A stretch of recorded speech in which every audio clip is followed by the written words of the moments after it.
ನೋಡೋಣ ನೋಡು ಹೆಂಗ್ ಕಳ್ಸವನೆ ಅಂತವ. ಮುಂದಾಗ ನೀನು ಹೋಗು, ಹಿಂದಾಗ ನಾನು ಬರ್ತೀನಿ ಅಂದ್ಬಿಟ್ಟು ಕಳ್ಸಿದಾನೇನು ಇವಳನ್ನ.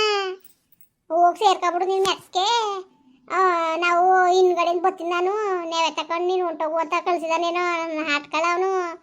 ಅವನ್ನ ನನ್ನ ಮಗ ಅಂತ ನಾನು ಯಾವತ್ತೂ ಒಪ್ಕೊಳಕ್ಕಿಲ್ಲ ನಾನು. ಅಲ್ಲಿ ಒಪ್ಪ ನನ್ನ ಮಗನ್ನ ನಾನೇನೋ ಅಯ್ಯೋ ಬಿಡು ಎತ್ತಿ ತಿನ್ಕೊಂಡು ಅನ್ವಾಸ ತನ್ನಲ್ಲ ಅಂದ್ಬಿಟ್ಟು ನಾನು ವೇದನ್ ಪ್ರಮೋದನ್ಗೆ ಕೈ ಹಿಡ್ದು ಕಾಲು ಹಿಡ್ದು ಸೇರ್ಸಪ್ಪ ನನ್ನ ಮಗನ ಕೆಲಸಕ್ಕೆ ಅಂದ್ಬಿಟ್ಟು ಬೆಂಗಳೂರು ಗಂಟ ಕಳಿಸಿ ಏನೋ ಕೆಲಸಕ್ಕೆ ಸೇರ್ಕೊಂಡು ನೆಮ್ಮದಿಗಿರ್ಲಿ ಅಂತ ಮಾಡಿದ್ರೆ ನನ್ನ ಮಗ ಮಾಡಿದ ಕೆಲಸ ನೋಡಿ ನೆನಕಬೇಕು. 7 ಜನ್ಮಕ್ಕೂ ಅವನ್ನ ಈ ಕೆಲಸ ಮಾಡಿರೋದಕ್ಕೆ ಅವನ್ನ ಕೆಟ್ಟ ಬಾಯಲ್ಲಿ ಬುಣ್ಣಾಕ ಥೂ.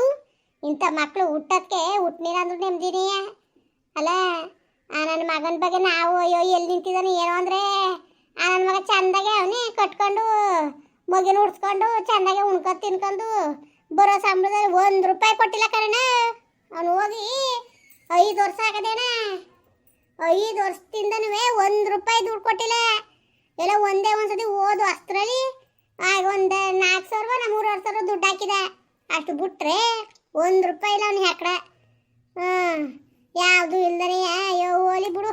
ಅವನಿಗೆ ಊಟಕ್ಕೆ ಬಟ್ಟೆಗೆ ಬೇಕಲ್ಲ ಅನ್ಕೊಂಡು ನಾವು ಸುಮ್ಮನಿದ್ರೆ ಇವನು ಅಲ್ಲೊಂದು ಸಂಸಾರವ ನಿಭಾಯಿಸ್ಕೊಂಡು ಕುಂತವನ ನನ್ನ ಹಾಟಕಳ ಇವನು.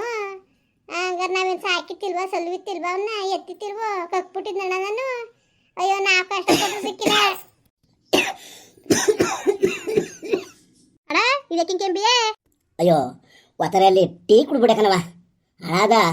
ನಾನು ಟೀ ಬಿಟ್ಬಿಟ್ಟಿದೆ ಕುಡಿದ್ಬಿಟ್ನಲ್ಲ ಏನು ಹೊಸಿ ಕೆಮ್ಮಲ್ಲ ಒತ್ತರಿಂದ ಹೋಗತ್ತೆ ಗಂಟ್ಲು ಹಿಡ್ಕೊಂಡಾಗ ಬಿಡದೆ. ಆಗ್ದೋದ್ಮೇಲೆ ಯಾಕೆ ಕುಡ್ದಿಯ ಸುಮ್ಕಿರು. ಆಮೇಲೆ ಅಣ್ಣ ಒಂದು ದಿವಸ ವೇಣಿಗೊಂದು ಫೋನ್ ಮಾಡಿ ಕೇಳಲಿಲ್ಲ ಕಣ ತಬ್ಳು ಮಗಿನ. ನನ್ನ ತಾಯಿಯೂ ಇಲ್ಲ ನನ್ನ ತಂದಿದ್ದು ಇಲ್ದಂಗೆ ಆಗ್ಬೇಕಲ್ಲ ಅಂದ್ಬಿಟ್ಟು ನನ್ನ ಮಗ ಒಂದು ದಿವಸ ಒಂದು ಫೋನ್ ಮಾಡಿ ಕೇಳಿದಾನ ಅಣ್ಣ. ಯಾವುದೂ ಇಲ್ಲ ಕಣ. ಇವತ್ತು ಎತ್ತಿ ಕಳಿಸ್ಬಿಟ್ರೆ ನಾವು ಸೇರ್ಸ್ಕೊಬಿಡ್ಬೇಕಣ್ಣ ಮನೆ ಒಳಕ್ಕೆ. ತಾಯಮ್ಮ ನಾನು ಹೇಳ್ತೀನಿ ಕೇಳು. ಎಷ್ಟು ಮಾತಾಡಿದ್ರು ಅಷ್ಟೇ, ಎಷ್ಟು ಚರ್ಚೆ ಮಾಡಿದ್ರು ಅಷ್ಟೇ. ಇವಳು ಊರಿಗೆ ಬತ್ತಿದಾಗ ನನ್ನ ಕೈಗೆ ಸಿಕ್ಕಿದ್ಲು. ನಾನೇ ಮಾತಾಡಿಸ್ದೆ, ಯಾಕವ ಏನು ಪರದಾಡ್ತಿದ್ದೀರಿ ಯಾರ ಮನೆ ಅಂತ ಕೇಳಿದಾಗ ನಿಮ್ಮ ಹೆಸರು ಹೇಳಿದ್ಲು.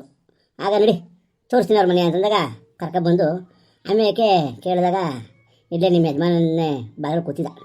ಮಾತಾಡಿದಾಗೆಲ್ಲ ಆಯಿತು. ಈಗ ಇಲ್ಲಿ ನೀನು ಹೇಳ್ತೀರ ನೀನೇ ಲೆಕ್ಕಾಕು. ಈಗ ನಿನ್ನ ಹೊಟ್ಟೆಲಿ ಹುಟ್ಟಿದ ಮಗನೇ ಮುಚ್ಚಿಡ್ಕೊಂಡು ನಿನಗೆ ಹೇಳ್ದಂಗೆ ಮದುವೆ ಮಾಡ್ಕೊಂಡಾನೆ. ಅವಳಿಗೆ ತಂದೆ ತಾಯಿ ಇಲ್ವಂತೆ. ಏನು ಮಾಡೋಳು, ದಿಕ್ಕು ದೆಸೆ ಇಲ್ಲ. ಕೆಲಸದವು ನೆಚ್ಕೊಂಡ್ರು, ಮಾಡ್ಕೊಬಿಟ್ರು ಮದುವೆಯ. ಈಗ ನಿನ್ನ ಮಗನೇ ಹೇಳೋನು, ಇಲ್ಲ ನಿನ್ನ ಮಗನೇ ಕರೆಸೋನು ನಿಮ್ಮನೆ ಮದುವೆಗೆ. ಆಯಿತು ಬೇಡ, ಏನೋ ಚೂರಿ ಆಗೋಯ್ತು ಅನ್ಕೋ ಮದುವೆ. ಏನೋ ಅವನಿಗೂ ಎಡವಟ್ಟಾಗಿತ್ತು, 2ನೇ ಸಂಬಂಧ. ಇವ್ರಿಗೆ ಗೊತ್ತಾದರೆ ಮದುವೆ ಕಿತ್ತೋದು ಅಂತ ಮಾಡ್ಕೊಬಿಟ್ಟ. ಆಲಿ ಆಯಿತಾ, ಮದುವೆನೂ ಆಯಿತಾ, ಮಕ್ಕಳಾಗದಲ್ಲ. ಆಗ್ಲಾರು ಬಂದು ಹೇಳ್ಬೇಕಾಯ್ತಲ್ವ. ಹಿಂಗಾಗೋಯ್ತು, ಹಿಂಗಾಗೋಗದೆ, ನಂಗೆ ಹಿಂಗೆ ಮುಗ್ಗಾಗದೆ ಅಂತ ಬಂದು ಹೇಳೋನು. ಏನು ಮಾಡೋರು ಯಾಕೆ ನೀವು ಹೊಡೆ ಸಾಯ್ಸಾಕ್ಬಿಡ್ತಿದ್ರಾ? ಆಯಿತು ಬೇಡ, ನೀವು ಹೇಳ್ತಾ ಇದ್ದೀರಿ ಹಿರಿ ಹೇಳ್ತಿ ಮಗಿಗೆ ಒಂದು ಪೀಚ್ ಕಟ್ಟನಿಲ್ಲ, ಒಂದು ಅದು ನೋಡಿಲ್ಲ ಇದು ನೋಡಿಲ್ಲ ಅಂತ. ಹಾಂ ಹಿಂಗೆಲ್ಲ ನೀನು ಹೊಡ್ಸಿ ಮಗನೇ ನಿನ್ನ ಮಾತು ಕೇಳಿಲ್ಲ ಅಂದಮೇಲೆ ಕನ್ನಡ ಮನೆ ಮಕ್ಕಳು ಸುದ್ದಿ ಯಾಕೆ? ಅವ್ರು ಏನು ಹೇಳೋದೇನು? ಈಗ ಅವಳು ಹೇಳಿದ್ಲು ಇರೋದೆಲ್ಲ ಕಷ್ಟದಕ್ಕೂ ಒಪ್ಕೊಂಡು ನನಗೆ ದಿಕ್ಕು ದೇಶ ಯಾರು ಇರಲಿಲ್ಲ, ಹಿಂಗೆ ಅಂತ ನನಗೆ ಗೊತ್ತಾಗಿಲ್ಲ, ಹಿಂಗೆ ಆಗೋಯ್ತು ಅಂತ ಹೇಳಿದ್ಲು. ನಿನ್ನ ಮಗನೇ ಹೇಳೋನು, ನಿನ್ನ ಮಗನೇ ಹೇಳೋನು, ನಿನ್ನ ಮಗನೇ ಹೇಳೋನು. ಹೇಳು, ನನಗೆ ಆ ತಂದೆ ತಾಯಿ ಅವರೇ, ನನ್ನ ಬಂಧು ಬಳಗ ಅದೇ, ನಿನಗೆ ತಂದೆ ತಾಯಿ ಇಲ್ಲ ಅಂತ ನನಗೆ ಮದುವೆ ಆಗಿತ್ತು, ಮಕ್ಕಳಿಗೆ ಅಂತ ಹೇಳೋನು. ತಪ್ಪು. ಈಗ ಯಾರು 4 ಜನ ಒಪ್ಸಿದ್ರೆ ಏನಾದ್ರು ಹೇಳು, ಹೇಳು ಮುಂದಕ್ಕೆ ಹೋದ್ರೆ ಏನಾದ್ರು ಹೇಳು. ಅದಕ್ಕೆ ತಾಳ್ಮೆಗೆ ಆಗದೆ. ಈಗ ನಿಮ್ಮ ಮಗನಿಗೆ ಆದ್ರೂ ನೀವು ಮದುವೆ ಮಾಡ್ತಾ ಇರ್ಲಿಲ್ವಾ? ಮದುವೆ ಮಾಡ್ತಿದ್ವಿ ಹೇಳಿ. ಹುಡುಕಿ ತರಕಾರಿ ಮಾಡೋದಕ್ಕೆ ಎಷ್ಟು ಕಷ್ಟ ಆಗೋದು. ಇವತ್ತಿನ ಕಾಲದಲ್ಲಿ ನ್ಯಾಯವಾಗಿರೋದೇ ಹೆಣ್ಣು ದುರ್ಕೋದು ಕಷ್ಟ ಅಂತಂದ್ರೆ ಹೆಂಗೂ ಆಗದೆ. ಈಗ ಆಗಿರೋದನ್ನು ಸರಿಪಡಿಸ್ಕೊಂಡು ಮುಂದಕ್ಕೆ ಹೋಗಬೇಕೇ ಹೊರತು ಈಗ ಆಗಿರೋದ್ರ ಬಗ್ಗೆ ಚರ್ಚೆ ಮಾಡ್ಕೊಂಡು ಕೂತ್ಕೊಂಡು ಆಯ್ಕಿಲ್ಲ. ಈಗ ನಿನ್ನ ಮಗನೂ ಬರಲಿ, ಕರೆಸಿ ಕೂತ್ಕೊಂಡು ಇದೇನಾಗದೆ ಮುಂದಕ್ಕೆ ಏನು ಮಾಡ್ಬೇಕು ಅನ್ನೋದು ಯೋಚನೆ ಮಾಡಿ ಅಲ್ವಾ ನಗಕ್ಕ? ನಾನು ಹೇಳ್ತಿರೋದು ಸರಿ ಅಲ್ವ ನಗಕ್ಕ? ಅಯ್ಯೋ ಅಣ್ಣ ಸರಿ, ನೀನು ಹೇಳ್ತಿರೋ ಸರಿ ಕಣಣ್ಣ. ಅಂದರೆ ಅವ್ರಿಗೂ ಕಿಚ್ಚದೆ ಅಣ್ಣ, ಅವ್ರಿಗೂ ಭಾಳ ಬೇಜಾರಲ್ಲ ಅವರೇ. ಅವನು ಅಣ್ಣ ನಾನು ಹೇಳ್ತೀನಿ ಕೇಳ್ಕೊ, ಅವ್ನಿಗೊಂಥರ ಮನ್ಸತ್ವೇ ಇಲ್ಲ ಕಣಣ್ಣ. ನೀನು ಏನಾರು ಅನ್ಕೋ. ಈಗ ಒಂದು ದಿವಸ ತಿರ್ಗಿ ಬೆಣ್ಣು ನೋಡಲಿಲ್ಲ, ಒಂದು ದಿವಸ ಒಂದು ಫೋನ್ ಮಾಡಿ 6 ತಿಂಗಳು 3 ತಿಂಗಳು ಇವು ಅಕ್ಕ ಫೋನ್ ಮಾಡಿ ಮಗ ಮಾತಾಡ್ತದೆ ಅಂದಾಗ ಮಾತಾಡ್ತಿದ್ದು. ಅಷ್ಟು ಬಿಟ್ರೆ ಯಾವುದೂ ಇಲ್ಲ. ಈಗ ಇವಳುವೆ ತಬ್ಲಿ ಹೆಣ್ಣು ಹಿಂದೆ ಮುಂದೆ ಗೊತ್ತಿತ್ತಿಲ್ಲ, ಏನೋ ಪ್ರೀತಿ ಪ್ರೇಮ ಅಂದ್ಕೊಂಡು ಆಗ್ಬಿಟ್ಲು. ಹೊತ್ತಾಗೆ ಒಪ್ಪಕ್ಕಿಲ್ಲ ನಿನ್ನ ಮನೇಲಿ ಹಂಗೆ ಹಿಂಗೆ ಇದಕ್ಕೆ ಮದುವೆ ಆದ್ಮೇಲೆ ಸರಿ ಆಯ್ತದೆ ಅಂತ ಅಂದ್ಕೊಂಡ್ಲೇನೋ. ಅಮ್ಮ ದೇವ್ರ ಹಣೆಗೂ ನಾನು ಇರೋದನ್ನು ಮಗಿನ ತಿನ್ಕೊಬಿಟ್ಟನು. ಈಗ ಮಗಿನ ಸುದ್ದಿ ಯಾಕೆ ಹಂಗೆಲ್ಲ ಬಿಡ ಚೇ ಬಿಟ್ಟಾಕೋ ಬಿಡ್ತವನ ನೀನು. ದೇವ್ರ ಹಣೆಗೂ ನನಗೆ ಗೊತ್ತಿಲ್ಲ ಕಣಮ್ಮ.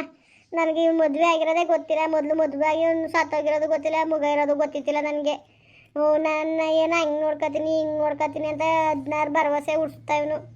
ಅಯ್ಯೋ ಬಿಡೋತ್ತಾಗೆ ದೇವರು ಹೆಂಗೋ ನನಗೆ ತಬ್ಲಿ ಆಗಿರೋಳಿಗೆ ಏನೋ ಒಂದು ದಿಕ್ಕು ತೋರ್ತದೆ ಅನ್ಕೊಂಡು ನಾನು ಒಪ್ಕೊಂಡು ಮದುವೆ ಆದಮೇಲೆ ಒಂದು ಮಗ ಆದಮೇಲೆ ಕರ್ಕೊಂಡು ಹೋಗ್ತೀನಿ. ಆಗ ಒಪ್ಕೋತಾರೆ ನಮ್ಮ ಅವನು ನಮ್ಮ ಅಪ್ಪನವೇ ಅಂತ ಅಂದರು.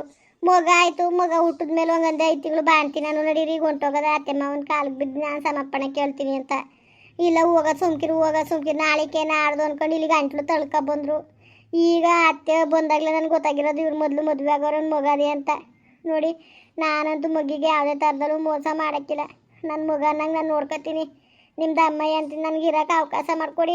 ಯಾರು ನನ್ನ ಮನೆ ಒಳಗೆ ನಾನು ಇರಕ್ಕೆ ಬಿಡಕ್ಕಿಲ್ಲ. ನಾನು ಯಾಕೆ ಕೊಡಲ್ಲ? ನಾನು ಈ ಮನೆಯಲ್ಲಿ ಇರೋ ಆಸ್ತಿಯಲ್ಲಿ ಯಾವ ಹೆಣ್ಣಿಗೆ ಸೇರ್ಬೇಕಾಗಿದ್ದು ಹೊರತು ಯಾವಳಿಗೂ ಸೇರ್ಬೇಕಾಗಿರೋದಲ್ಲ. ನಾನು ಯಾವ ಆಸ್ತಿ ಬದುಕಾಟ ರಚ್ಕೊ ಬಂದಿಲ್ಲ. ನನ್ನಿಂದ ಮೋಸ ಆಗದೆ. ಆ ಮಗಿಗೆ ನಾನು ತಾಯಿಯಾಗಿರ್ತೀನಿ.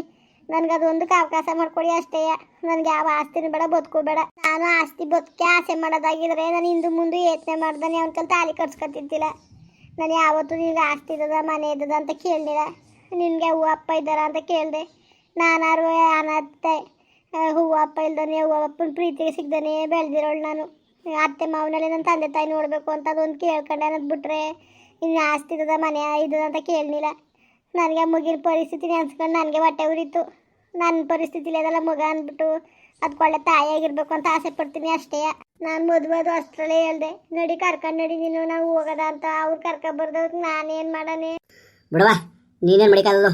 ಅವನೇ ಕರ್ಕೊಬರ್ಲಿಲ್ಲ ಮೇಲೆ ನಿನಗೆ ಗೊತ್ತಾದದು ಯಾವ ಊರು ಯಾವ ಕೇರಿ ಏನು ಅಂತ ನಿನಗೇನು ಗೊತ್ತು? ಅವನು ಹೇಳ್ಕೊಂಡು ಕರ್ಕೊಬರ್ಬೇಕಾಗಿತ್ತು. ಆಯಿತು, ಈಗ ಒಂದು ಕೆಲಸ ರಮಣ ನೋಡಿ, ಎಷ್ಟು ಮಾಡಿದ್ರು ಅಷ್ಟೇ, ಎಷ್ಟು ಹೇಳಿದ್ರು ಅಷ್ಟೇ. ನೀನು ಸ್ವಲ್ಪ ದೂರಕ್ಕೆ ಲೆಕ್ಕ ಹಾಕು. ಇದನ್ನ ಆಸ್ತಿ ಬದುಕಡ ಅಂದೆ, ಎಲ್ಲಿಗೆ ಬತ್ತು ಹೇಳು? ಆಸ್ತಿ ಬದುಕಡೆಗೆ ಬತ್ತಾ? ಇಲ್ಲ, ನಾನು ನಿಮ್ಮ ಸೇವೆ ಮಾಡ್ತೀನಿ ಅಂತ ಹೇಳಿದ್ಲು. ಆಯ್ತು ಬಿಡು, ಏನು ಒಳ್ಳೇದಾಯ್ತದೆ. ಅಯ್ಯೋ, ಯಾವ ಸೇವೆನೂ ಬೇಡ, ಯಾರ ಸಬಸನೂ ಬೇಡ ಅಣ್ಣ. ನನಗಿವೆಲ್ಲ ನಾನು ಒಪ್ಕೊಳಕ್ಕಿಲ್ಲ. ಯಾವಳು ನಾವು ತರಕ್ಕೆ ಹೋಗಿಲ್ಲ. ನಮಗಿದು ಬೇಕಾಗಿಲ್ಲ. ಯಾರು ಸವಾಸನೂ ಬೇಡ ಅಂತ ಚಿಂದಂತ ಸೊಸೆನೇ ಹೋದ್ಮೇಲೆ ಅವಳು ಕಟ್ಕೊಂಡು ನಮಗೇನು ಆದಿ ಬಿದ್ದಿಲ್ ಹೋಗೋರ್ನ ಸೊಸೆ ಅಂತ ಮನೆ ಒಳಗೆ ಕೂಡ ಕಳಕ್ಕೆ ನಮ್ಗೇನು ಹಣೆ ಬಂದಿಲ್ಲ. ಅವಳು ಮನೆ ಒಳಗಿರೋದು ನನಗೆ ಇಷ್ಟ ಇಲ್ಲ ಅಷ್ಟೇ ಕಣ. ಹೇಳ್ಬಿಟ್ಟು ಕಳಿಸ್ಬಿಡೋಣ, ಇಲ್ಲೇನು ಕೆಲಸ ಅವಳಿಗೆ. ನೋಡಲಿ ಎಲ್ಲಿ ಹೆಂಗೆ ಎದ್ದೈತೆ ಇದೆಯಾ? ವಾ ಸರಿ ಬಿಡು, ಎದ್ದು ಹೊಂಟೋಗ್ಬಿಟ್ರೆ ಎಲ್ಲ ಸಮಸ್ಯೆ ಬಗೆರ್ತದ. ರಮಣ ನೋಡಲಿ, ಬಾಯ್ಲಿ ಬಾರ ಮರೆ, ಇಲ್ಲಿ ಬಾಯ್ಲಿ ಅದನ್ನು ಕುತ್ಕೊಂಡು ಮಾತಾಡುವ. ಅಣ್ಣ ಬಾ ರಮಣ, ಬದಿಯಲ್ಲಿ ಕುತ್ಕೊ ಮಾತಾಡಕತ್ತಿದೆ. ನೋಡಲ್ಲಿ ನಾವು ಕುಂತಿರೋದು ಅವ್ರು ಎದ್ದೋಗೋದು. ಜಾನಕಕ್ಕ ನಾನು ಹೇಳ್ತೀನಿ ಕೇಳು. ನೋಡು, ನೀನು ಬುದ್ಧಿವಂತೆ, ತಿಳುವಳ್ಕೊಸ್ತೆ. 4 ಜನಕ್ಕೆ ನೀನು ಬುದ್ಧಿ ಹೇಳೋಳು. ಇದನ್ನೇ ಗಂಡಕ್ಕನ ಕುಟ್ಕೊಂಡ್ರೆ ಆಯ್ಕಿರ ಕೊಸರ್ನಿ ಎದ್ದೊಂಡೋಗ್ಬಿಟ್ರೆ ಎಲ್ಲ ಬಗೆಹರಿಬಿಡದ. ನಾನು ಹೋಗಿ ಮಾತಾಡ್ತೀನಿ. ನೀನು ಒಂಚೂರ ಒಂದು 4 ದಿನ ಸುಂದಿರು, ಎಲ್ಲ ಸರಿ ಆಯ್ತು. ಸುಂದಿರು, ಇದನ್ನ ರಂಪ ಮಾಡ್ಕೊಲಿಕ್ಕೆ ಹೋಗ್ಬಿಡಿ. ಎಲ್ಲ ಸರಿ ಆಯ್ತು. ಇದಂತೂ ಹೇಳ್ತೀವಿ ಹಾಕೋಬಿಡು, ಬಿಟ್ಟು ಹೋಗೋದಂತೂ ಅಲ್ಲ. ಆಗೋಯ್ತು, ನಿಮ್ಮ ಜವಾಬ್ದಾರಿಯ ಅವರೇ ಮಾಡ್ಕೊಂಡಾರೆ. ಏನು ಮಾಡಿಕೋದು ಬಿಡಿಯತ್ತಗೆ. ನಾನು ಅಲ್ಲಿ ಹೇಳ್ತೀನಿ, ರಾಮನಿಗೆ ನಾನು ಹೇಳಿ ಒಪ್ಪಿಸ್ತೀನಿ. ಈಗ ನೀವು ಮನೇಲಿ ಒಂದು 4 ದಿನ ಇರಲಿ. ನೋಡು ಮಗ, ಆ ಮಗುವ ನಿನ್ನ ಹೊಟ್ಟೆಲಿ ಹುಟ್ಟಿದ ಮಗುವಿಗೆ ಹೆಚ್ಚಾಗಿ ನೋಡ್ಕೋಬೇಕು. ಹೇಳ್ತೀನಿ ಕೇಳ್ಕೊಬಿಟ್ಟು ನಿನಗೆ. ಅತ್ತೆ ಮಾವನ ಸೇವೆ ಮಾಡ್ಕೊಂಡು ಮಗುವಿನ ಹೆಚ್ಚು ಕಡೆ ನೋಡ್ಕೊಂಡು ಬಾಯಾಟ ಮಾಡ್ಕೊಂಡು ಹೋಗು, ನಾನು ಮಾತಾಡ್ತೀನಿ. ಅಪ್ಪ, ಇವರು ಆಸ್ತಿ ಬದುಕು ಮನೆ ಅಂತಾರೆ, ನನಗೆ ಯಾವುದು ಬೇಡ. ನಾನು ನಿಜವಾಗ್ಲೂ ನನ್ನ ಮಗಿನ ಚೆನ್ನಾಗಿ ನೋಡ್ಕೊತೀನಿ. ಆ ಮಗಿನ ಮೇಲೆ ಇರೋ ಪ್ರೀತಿಗೋಸ್ಕರನೇ ನಾನು ಬಂದಿದ್ದು. ಅಷ್ಟು ಬಿಟ್ರೆ ಇನ್ನು ಯಾವ ಆಸ್ತಿ ಬದುಕಿನ ಮೇಲೆ ನನಗೆ ಆಸೆ ಇಲ್ಲ. ಇವ್ರು ಏನಾರು ಹೇಳ್ಕೊಳ್ಳಿ, ನನ್ನ ಮಾತು ನಂಬಲಿ ಬಿಡ್ಲಿ, ನಾನಂತೂ ಸುಳ್ಳು ಹೇಳೋಕ್ಕಿಲ್ಲ. ನಾನು ನಿಜವಾಗ್ಲೂ ನಾನು ಹೇಳ್ತಾರ ಮಾತಿದ್ದು. ದೇವ್ರನಿಗೂ ನನಗೆ ಭಾಳ ಬೇಜಾರಾಗ್ಬಿಟ್ಟದೆ. ನನಗೆ ಈ ಗಳಿಗೆಯಿಂದ ನನಗೆ 2 ಮಕ್ಕಳು. ನನಗೆ ಒಬ್ಬ ಮಗ ಅಲ್ಲ, ಒಬ್ಬ ಮಗಳು, ಒಬ್ಬ ಮಗ. ನೋಡವ, ಆಯಿತು, ನಿನ್ನ ಮಾತಿಗೆ ನಾವು ಒಪ್ಕೋತೀವಿ. ಇದೇ ಮಾತಿರಬೇಕು ಕೊನೆ ಗಂಟ್ಲು, ಆಯಿತಾ? ಕೊನೆ ಗಂಟ್ಲು ಇದೇ ಮಾತು ಬರಬೇಕು ನಿನ್ನ ಬಾಯ್ಲಿ. ಒಂಚೂರು ಹುರುಕ್ತು ದೊಂಗ್ತು ನಾವೇ ಇಳಿಸ್ಬಿಡ್ತೀವಿ ಮರುವದಿಯಾ. ಸರಿ ಬಿಡು ಮಗ, ನೀನು ಹೇಳಿದ್ವೆ ಜಾನಕಕ್ಕ. ನೋಡು, ಹೇಳ್ತೀನಿ ಕೇಳ್ಕೊಬಿಡು ನಿನಗೆ. ಆಮೇಲೆ ಇವರೇ ಮಾತಾಡ್ಕೊಂಡ್ರು ನಾನು ಹೇಳಿಲ್ಲ ಕೇಳಲಿಲ್ಲ ಅನ್ನೋದು ಬೇಡ. ನಿನ್ನ ಗಂಡೆ ಎದ್ದೋಗಿರೋದನ್ನ ಬಿಡು, ಅದನ್ನು ನಾನು ಮಾತಾಡ್ತೀನಿ. ನೀನು ಅಷ್ಟೇ. ನೀನು ಮಾತಾಡೋದು ಬೇರೆ, ನಾವು ಮಾತಾಡೋದು ಬೇರೆಯಾ? ಈಗ ನಮ್ಮ ಮನಸ್ಸಿಗೆ ಸಮಾಧಾನ ಆದಮೇಲೆ ನೀನು ಸಮಾಧಾನ ಆಗಲೇಬೇಕು. ಹೇಳ್ತೀನಿ ಕೇಳ್ಕೊಬಿಟ್ಟು ನಿನಗೆ, ಆಯಿತಾ? ಮಾಡ್ಕೊಂಡು ಹೋಗ್ಲಿ. ಈಗ ಹೇಳೋಳೆ ಈಗಳಿಗೆಯಿಂದ ನನಗೆ 2 ಮಕ್ಕಳು ಅಂತ. ಅದನ್ನು ನಮ್ಮ ಎದುರುಗಡೆ ಹೇಳಿದಂಗೆ ಉಳಿಸ್ಕೋಬೋದ್ರೆ ಸರಿ. ಇಲ್ವಾ ಬಿಡು, ನಮ್ಗೆ ಗೊತ್ತು ಏನು ಮಾಡೋಕೆ ಮಾಡ್ತೀವಿ. ಮಗ ಹೋಗಲಿ, ನಿಮ್ಮ ಅತ್ತೆ ಕಾಲಿಗೆ ಸಣ್ಣ ಮಾಡ್ಕೊ ಹೋಗು. ಅಣ್ಣ, ನಿಮ್ಮ ಮಾತಿಗೆ ನಾನು ಮೀರಕ್ಕಿಲ್ಲ. ಸಣ್ಣ ಮಾಡ್ಕೊಳ್ಳೋದು ಬೇಡ, ಏನು ಬೇಡ ಕಣವ. ಹೆಂಗಂದ್ರೆ ಅದ ಮಗ, ಹೋಗುವ. ನಡಿ ಸಣ್ಣ ಮಾಡ್ಕೊ, ನಡಿ. ಮಾಡ್ಕೊ ಏನ್ಗೆ ಮಾಡ್ಕೋಗು, ನಾಗಕ್ಕಂಗೂ ಮಾಡ್ಕೊ. ಬಿಡು ಒಳ್ಳೇದಾಗಲಿ, ಹೋಗು. ನೋಡು, ನಿನ್ನ ಆ ತಬ್ಬಲು ಮಗುವ ನಿನ್ನ ಹೊಟ್ಟೆಲಿ ಹುಟ್ಟಿದ ಮಗಿನ್ಕಿನ ಹೆಚ್ಚಾಗಿ ನೋಡ್ಕೋಬೇಕು ನೀನು. ನೀನು ಇವತ್ತು ಈ ಮನೆಗೆ ಸೊಸೆಯಾಗಿ ಬಂದಿದ್ಯಾ ಬಲಗಾಲ ಹಾಕೊಂಡು, ಅದನ್ನ ಮರಿಬೇಡ. ನಿಮ್ಮ ಅತ್ತೆ ಮಾವನ ತಂದೆ ತಾಯಿಗಿನ ಹೆಚ್ಚಾಗಿ ನೋಡ್ಕೋಬೇಕು. ಇವತ್ತು ಹೆಂಗೆ ನಾವು ನಿನಗೆ ಒಳ್ಳೇದಾಗಂತ ನಿಮ್ಗೆ ದಾರಿ ತೋರ್ತಾವ್ಯೋ, ನಮ್ಮ ಹೆಸರು ಉಳಿಸ್ಬೇಕು ನೀನು. ನಾಳೆ ದಿನಕ್ಕೆ ಇಂಥವ್ರು ಮಾಡಿದ್ರು ಮಾಡೋದಕ್ಕೆ ನನ್ನ ಮನೆ ಉದ್ಧಾರ ಆಯಿತು ಅಂತ ನಿಮ್ಮ ಅತ್ತೆ ಮಾವ ಹೇಳ್ಬೇಕು ಹೊರತು ನಮಗೆ ಇಂಥವ್ರೆಲ್ಲ ಸೇರಿಸ್ಬಿಟ್ಟು ನಮ್ಗೆ ನಮ್ಮ ಮನೆ ಹಾಳು ಮಾಡಿದ್ರು ಅಂತ ಹೋದ್ರೆ ಅವತ್ತು ಎಲ್ಲೂ ನೀರು ಬಿಟ್ಟಂಗ್ಯಾ. ಸರಿ ಅಪ್ಪ, ನಿಮ್ಮ ಹೆಸರು ಉಳಿಸ್ಕೊತೀನಿ. ಬಾಯ್ಲಿ ಬನ್ನಾಗಕ್ಕಂಗೆ ಇನ್ಸಾಲ್ ಮಾಡ್ಕೊ ಬಾ. ಒಳ್ಳೇದಾಗ್ಲಿ ಒಳ್ಳೇದಾಗ್ಲಿ. ಹೇಳು ಹೋಗಿ ನಿಮ್ಮ ಅತ್ತೆ ಮಾಡ್ಕೋಗು. ಮೊದಲು ನಿಮ್ಮ ಅತ್ತೆ ಮಾಡ್ಕೊಂಡು ಪಾಪ ಅವ್ರು ಆಗಿನ ಕಷ್ಟಪಟ್ಟವ್ರೆ, ಚೆನ್ನಾಗಿ ನೋಡ್ಕೊ. ಹೋಗು ಸಣ್ಣ ಮಾಡ್ಕೊ. ಅಯ್ಯೋ ಬೇಡಕಂದ್ ಬಿಡು, ಯಾವ ಸಣ್ಣನು ಬೇಡ ಏನು ಬೇಡಕನ. ಮಾಡಿಸ್ಕೊ, ನಾವೆಲ್ಲ ಮಾಡಿಸ್ಕೊಂಡು ನೀನು ಮಾಡಿಸ್ಕೊಬಿಡ್ದು ನಂಗಿದ್ದದ. ಒಳ್ಳೇದಾಗ್ಲಿ ಅಂತ ಆಶೀರ್ವಾದ ಮಾಡು. ಒಳ್ಳೇದಾಗ್ಲಿ ಹೇಳು ಮ್ಯಾಕೆ. ಹೋಗು ಸ್ನಾನಗಿನ ಮಾಡ್ಕೊಂಡು ದೀಪ ಹಚ್ಚೋಗು. ಹೋಗು. ಅಯ್ಯನ್ಗೂ ನಾಗಮ್ಮನ್ಗೂ ಕಾಪಿ ಕಾಯಿಸ್ಕೊಡೋಗು. ಟೀ ಕಾಫಿ ಬೇಡ, ಬೆಳಗ್ಗೆ ಕುಡಿದ್ಬಿಟ್ಟು ಗಂಟೆ ಕೆರ್ತದ ಕೆಮ್ಮಾಗದೆ, ಇನ್ನೊಂದಿನ ಬಂದು ಕುಡಿತೀವಿ ಅಂತೆ. ಹೋಗು ದೀಪ ಹಚ್ಚೋಗುವ, ಸ್ನಾನ ಮಾಡ್ಕೊಂಡು ದೀಪ ಹಚ್ಚು. ಮುಂದುವರಿಯುವುದು. ಪ್ಲೀಸ್ ಲೈಕ್ ಮಾಡಿ, ಕಮೆಂಟ್ ಮಾಡಿ, ಸಬ್ಸ್ಕ್ರೈಬ್ ಮಾಡಿ.